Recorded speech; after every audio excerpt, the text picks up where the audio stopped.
Alors le cinéma, Danny Boone m'a ouvert les portes, m'a montré et m'a offert cette scène de 4 minutes dans La Ch'ti de famille.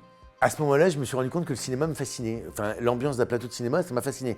En plus, Danny Boone, ce jour-là, m'a parlé comme si j'étais un grand acteur que j'avais l'habitude de faire. Il me dit, ah, tu connais ça, tu vas alors faire un travelling. Il me dit, bah, t'as déjà fait du cinéma? Je dis, bah non, il y a 6 mois, je servais du poulet, du poisson dans un avion. Enfin, donc, il s'est comporté comme un grand frère et il m'a tout montré. Comme un grand frère. C'était génial. Donc, et là, je me dis, waouh, c'est génial, ça me fascine.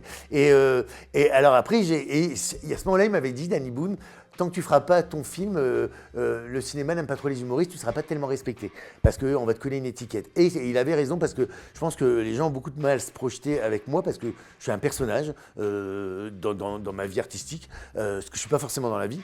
Mais du coup, je pense qu'ils ont du mal à se projeter en disant que Jean-Philippe, ça devrait faire que du Jean-Philippe. Il y a Sandrine Bonner, que j'ai eu la chance de rencontrer au Festival d'Angoulême, une grande actrice que j'affectionne particulièrement, que j'adore, qui est devenue une amie, mais qui, elle, me connaît bien et qui me dit, mais en fait, c'est même pas dans une comédie que je te vois jouer, c'est dans un rôle à contre-courant. Sans dire que je vais faire mon tir au pantin, mais elle me dit, il y a tellement de failles chez toi à utiliser qu'en dramatique, tu serais excellent. Voilà, donc je suis un peu parti sur cette voie-là.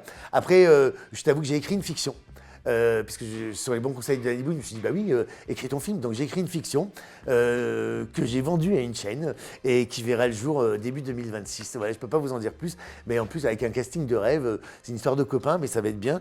Donc voilà, ce ne sera pas un film de cinéma, c'est une fiction. Je me dis que dans ma vie, j'ai jamais rien eu en arrivant par la grande porte.